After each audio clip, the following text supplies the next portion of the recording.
11th January, 1884. A most strange incident has occurred in connection with our crash off the edge of London Bridge.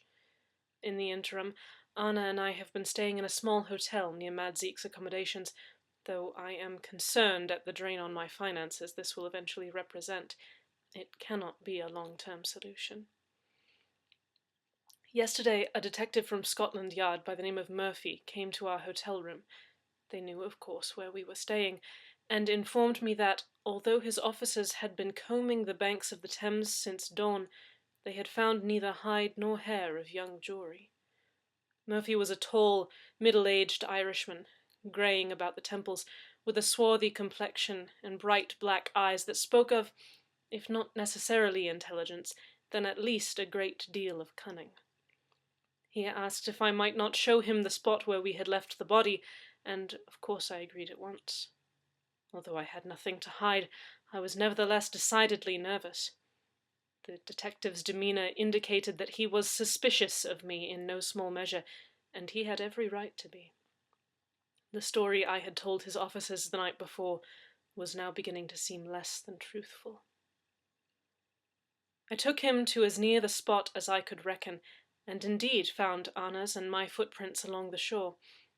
When we came to where we had pulled Jory and Madzeke from the water, however, there was a great swath of smooth mud, as though the river had flooded there and only there. "It's most peculiar," I told Detective Murphy, feeling quite concerned. "Most peculiar indeed. This is the spot, I'm sure of it. Look, there are our footprints leading to this spot, Anna and myself, and there are the footprints leading towards the station, Anna and I and Madzeke. Perhaps there was some sort of wave or wake from a boat?"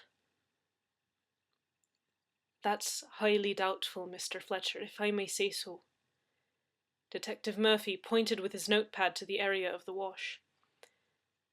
"If a boat were to travel through, the wake would wash up evenly on both shores, unless it were a very small boat passing very near the shore for only a short moment. As for a wave, I can tell you how unlikely that is." He sniffed and shook his head. "No, Mr. Fletcher, I can say with a fair degree of certainty that what happened here is that someone dragged Mr. He consulted his notepad. Masterson into the river, then sloshed a great deal of water over the spot to cover it up." "A great deal of water indeed to cover up such an act!" I cried. "This mud is quite soft. Look how deep our footprints are. Dragging a body across it would leave a deep divot. It would take a deal of filling in, and a great deal more sloshing, to remove all evidence of such a thing." "Ah, but all evidence has not been removed." He gestured with his pencil to a slight depression leading out from the river, which ended before the edge of the wash. "You can see quite clearly where a body has been dragged out into the water." "Out of the water!" I protested. "As I told your officers last night, he and Madzeke were both floating out in the river a ways. Anna and I dragged them out and onto the shore." Detective Murphy consulted his notepad. "So you did. Still, though, this requires further investigation. Much further investigation." Fortunately for me, it was at that moment that an officer downstream yelled out. The detective and I both ran towards him, as did most of the others combing the banks. The officer had found Jory's body, caught in an eddy by Tower Bridge.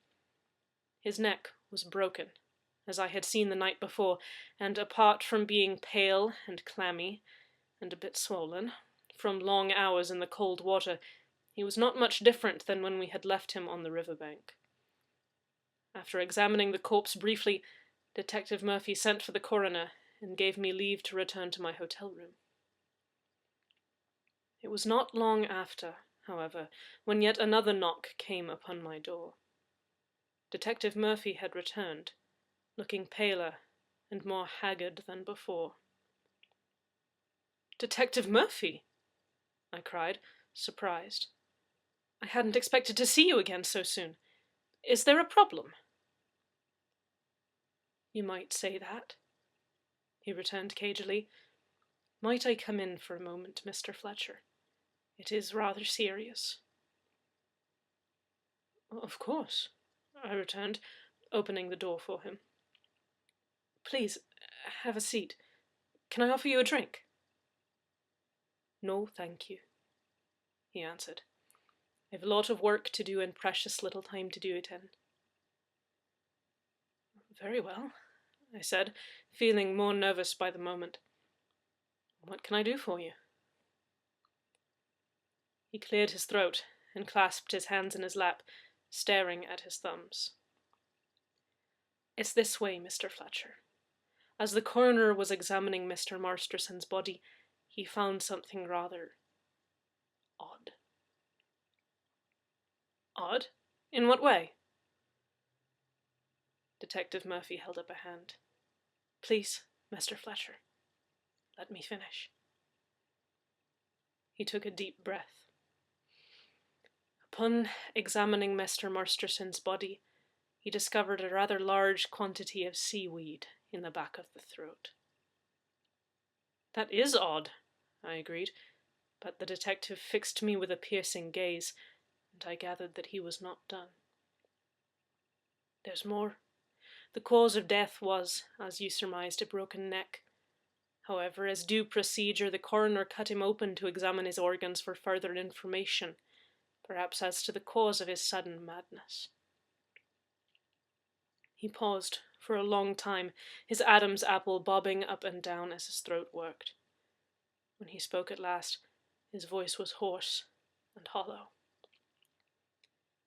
"The coroner found that Mr. Masterson's intestines, all of them, had been stuffed full of seaweed. I didn't believe it myself when he told me. God, I wish I had. The look on his face should have been enough to convince me. But I didn't believe him, and I went to look myself. It was horrible. There's no way it could have happened naturally, and I say this as a man of science, Mr. Fletcher. Now, I don't know what's going on, but I know you've got something to do with it, and I want to know what you know about it."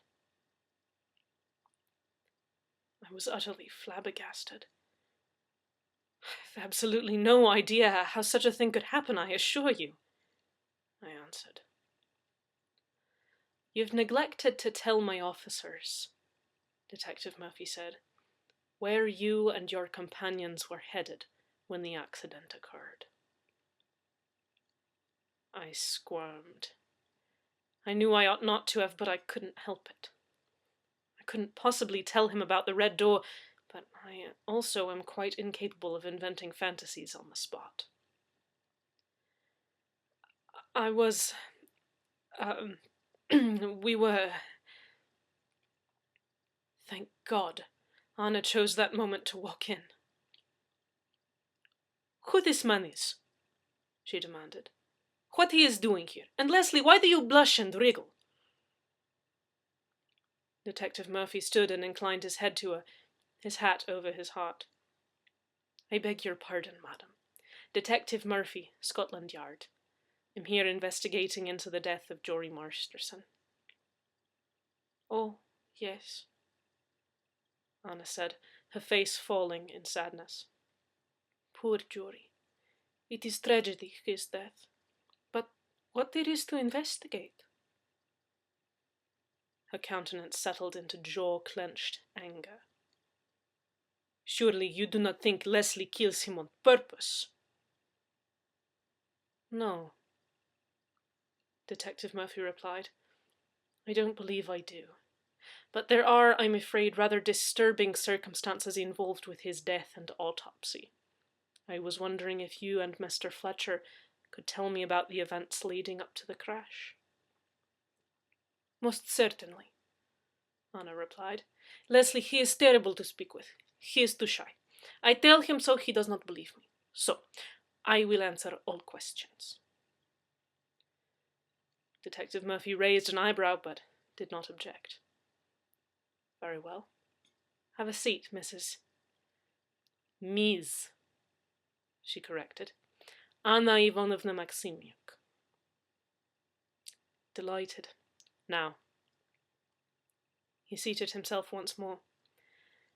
Could you tell me where you, Mr. Fletcher, and Mad Zeke were headed last night? Certainly, she answered. Leslie and I, we find poor Ezekiel begging on street. We decide to take pity. It is cold. His home is small and not warm, so Leslie offers to give poor homeless Ezekiel warm bed for the night. We catch cab, Jory's cab, and tell to him, drive for old Fletcher house outside London. I sit in cab with Ezekiel. Leslie is too shy to sit with mad old man, and we begin to drive. Next I know, crack, we are falling into river. That's very interesting, Detective Murphy said, especially considering that Mad Zeke told me this morning that the four of you are heading to London Bridge to throw a key into the river. Pah! You believe crazy old man's story? Detective Murphy fixed Anna with a penetrating stare.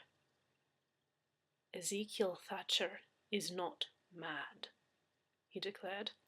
He is a fine, upstanding gentleman who happens to enjoy relying on the kindness of others. He worked with my father on the force before retiring to become a vagrant. He is one of my most trusted friends and a valuable informant for the police. Anna and I were both rendered speechless. It mattered little, however, because Detective Murphy was still speaking on the point.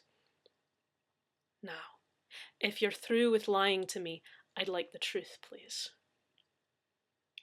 He took out his notepad and poised his pencil over it expectantly, then looked up at us, sitting there with our mouths hanging open. I was the first to recover. Very well, I said. You'll get the whole story, but I don't expect you'll believe it. You may get a surprise, Mr. Fletcher, he replied, and smirked. There's not much more to say. We told him the whole story as best we could, as truthfully as I've written it here. At the end of the interview, he simply thanked us, shook our hands, and walked out. I've no idea what he'll do with the information, whether he thinks us mad or simply liars, but I dread seeing him again. My mind is as well occupied with wonderment and horror at the autopsy of Jory's corpse. What could have done that to a man? I believe I shall be keeping my distance from the Thames for some time yet, at least until this whole terrible adventure is done with. 26th January, 1884. All has been quiet for so long. Anna and I have at last gone our separate ways, she to her shop and I to my house. Neither one of us has seen the Red Door since the incident on London Bridge, nor has Mad Zeke mentioned it in any of our conversations. Detective Murphy has not contacted me again since the 11th, and I think, at last, the worst is over. The house seems less sinister than even it was before the appearance of the Red Door. This shall likely be my final journal entry on the issue. Although the mystery does prick at my curiosity, common sense tells me it is a matter best left alone, and it is with no small amount of relief that I hereby lay it to rest. I must admit, though, that I will miss Anna's company. After all that we have been through together, I must admit I count her among my very few friends. Perhaps we shall meet again in less dire circumstances, but perhaps it is best that we do not. Such a meeting might only dredge up unwanted memories of our encounters with the Red Door, and that is nothing either of us wishes to experience, I'm certain. At any rate, I now look forward to returning to life as usual. 2nd February, 1884. As I have been having trouble sleeping these past few days, I have gone back to Dr. Gynt for a refill of his chloral hydrate, which worked so well before. I do sincerely miss Anna. Life seems somehow less colourful without her. Perhaps tomorrow I shall visit her shop as a social call. 8th February, 1884. I have inquired with Dr. Gint, and he has allowed that I may take a double dose of the chloral solution if my nights are particularly stubborn in their sleeplessness. It is a relief to hear it. The regular dose was no longer sufficient to put me to sleep. Perhaps it is spring coming, which makes the house groan so at night. Still have not called upon Anna at her shop. Tomorrow, certainly. I must remember to go there tomorrow. 12th February, 1884. The chloral is all gone. It is still several hours before sunrise, and I can find no sleep in this house. I feel as though I am being watched. To hell with decorum and with common sense. I shall go to Anna's shop now, and damn the consequences. At the very least, it will get me out of this damned house.